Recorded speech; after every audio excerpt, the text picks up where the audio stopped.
O presidente do Fluminense, Mário Bittencourt, voltou a falar sobre um assunto que preocupa muito a torcida do Fluminense, que é a saída do técnico Fernando Diniz para a seleção brasileira. O que será que o presidente tricolor falou sobre esse assunto? E ainda a seleção do Campeonato Carioca e também a bilheteria do Fluminense, que deu um bom lucro neste estadual do Rio de Janeiro. Fluminense vai jogar, eu vou ficar louco na cabeça. Meus amigos, um grande abraço a todos, obrigado pela presença, obrigado pela sua amizade.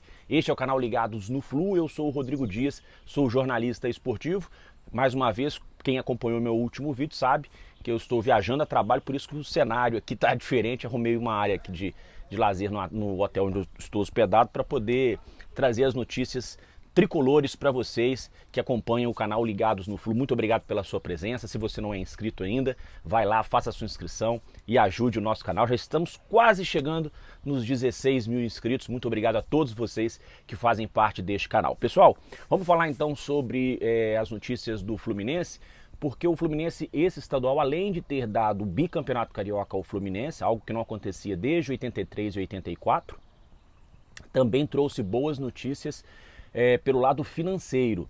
O Fluminense tinha uma cota de televisão já garantida de 14 milhões de reais. O Flamengo tinha uma cota maior, 21 milhões. O Botafogo e Vasco não assinaram o mesmo contrato que o Fluminense, por isso tiveram seus jogos transmitidos na Cazé TV e receberam menos, bem menos que o Fluminense. Receberam algo em torno de 8 milhões cada um. O Fluminense, então, ficando com 14 milhões de reais. E embora esse campeonato carioca não tenha havido o pagamento de premiação pelo título do campeonato carioca, por outro lado, foi o primeiro campeonato em muitos anos que o Fluminense termina a competição sem prejuízo nas bilheterias.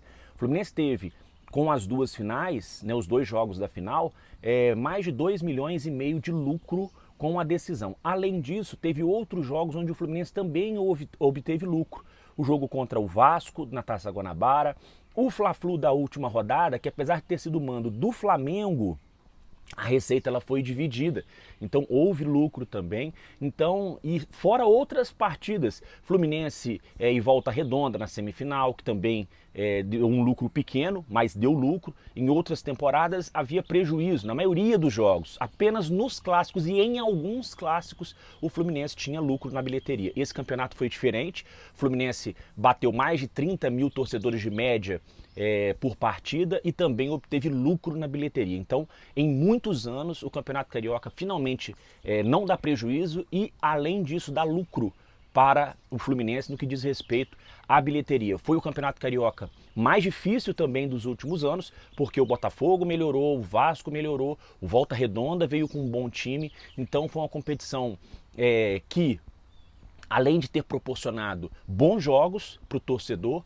foi uma competição também mais equilibrada. E o Fluminense saiu campeão com essa vitória espetacular sobre o Flamengo por 4-1 na decisão. Ainda falando sobre Campeonato Carioca, a Federação do Rio fez uma grande festa na noite desta segunda-feira para apresentar a seleção do campeonato e entregar de novo a taça do título ao Fluminense. Eu já tinha recebido a taça no domingo, mas recebeu de novo na noite dessa segunda-feira. A seleção do campeonato contou com 5 jogadores do Fluminense, além do técnico Fernando Diniz.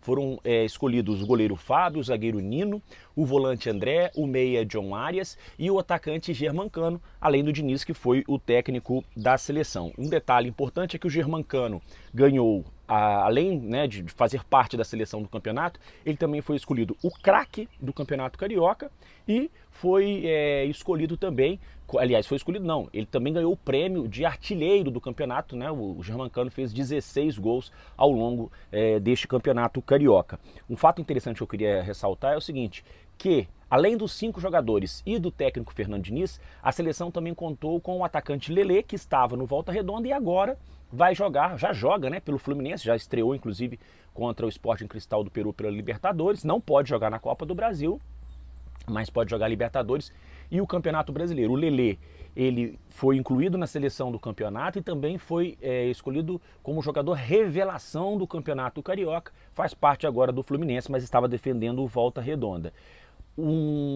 Uma observação que a gente precisa fazer sobre essa seleção, para vocês verem o tamanho do domínio do Fluminense, que além né, do Fluminense ter tido esses 5 jogadores, mais o técnico Fernando Diniz, ou seja, 6 representantes em 12, né?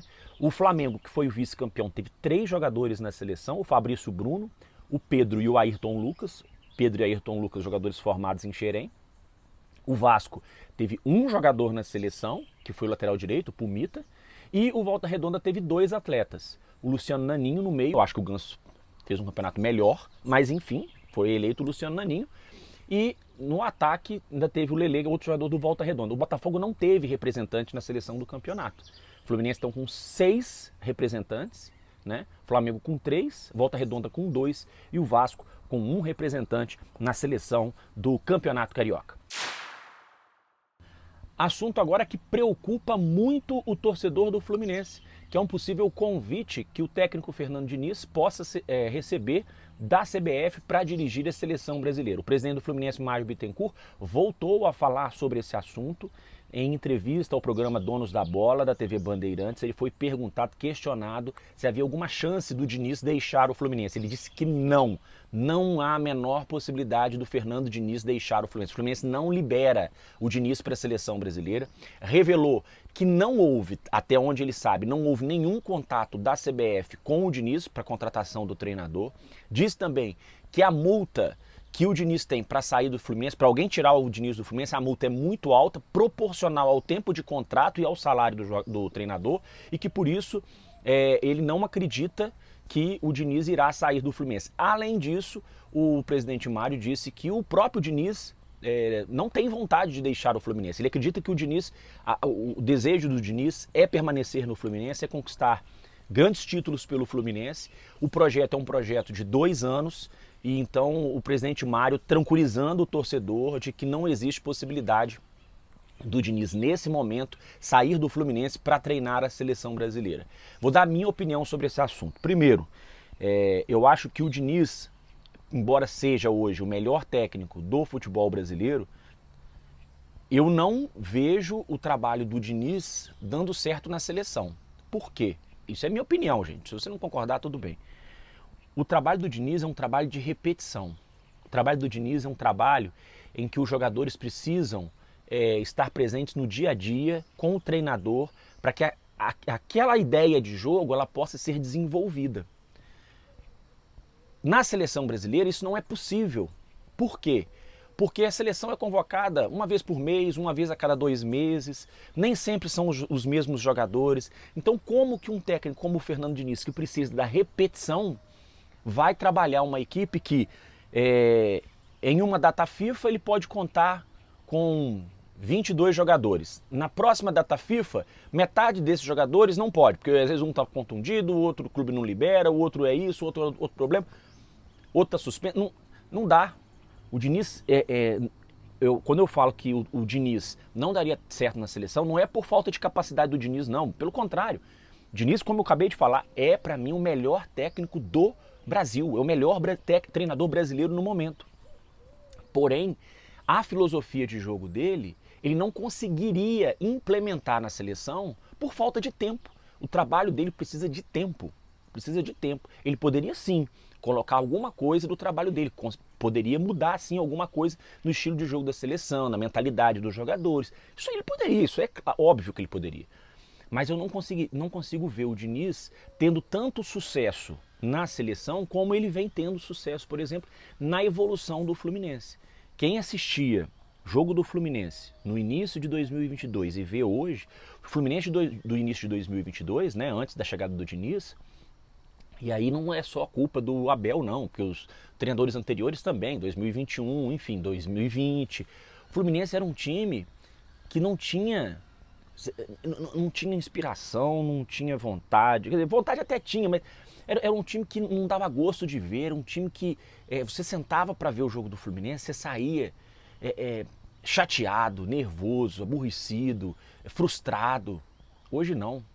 Hoje, torcedores dos outros times param na frente da TV porque têm o prazer de assistir o Fluminense jogar.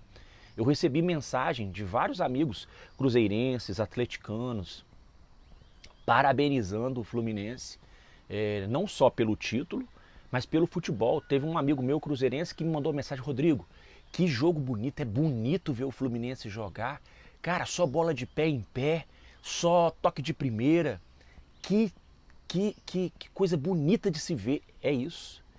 O Fluminense hoje é o clube que joga o futebol mais bonito do futebol brasileiro. O jornal AS da Espanha diz que o Fluminense joga um futebol que há muito tempo não se vê na América do Sul. Então, assim, mas para isso você precisa ter tempo para trabalhar, ter tempo. As primeiras rodadas, quando o Diniz assumiu o Fluminense melhorou um pouco, mas ainda não era esse Fluminense de hoje. Foi necessário tempo, adaptação, treinamento, repetição. E na seleção o Diniz não teria esse tempo. Então por isso que eu acho que é melhor deixar o Diniz quietinho no Fluminense, deixar ele conquistar o que ele tem para conquistar no nosso tricolor, para que o Diniz, já que para alguns, né, o mais importante é resultado, eu não acho que é o mais importante, mas é importante também. Então, porque o Diniz possa conquistar as taças que ele merece conquistar, porque realmente é um treinador diferente dos outros, que tem uma cabeça diferente, uma metodologia completamente diferente e que merece todo esse sucesso que ele já vem colhendo, principalmente desde que ele chegou ao Fluminense. Já merecia ter sido campeão brasileiro com o São Paulo, não foi, e agora, dirigindo o Fluminense, tá perto de completar um ano como técnico tricolor. Eu tenho certeza que o Diniz ainda vai conquistar outros títulos, e títulos importantes, comandando o Fluminense. Meus amigos, muito obrigado pela sua presença, pela sua audiência. Te espero no próximo vídeo. Grande abraço a todos.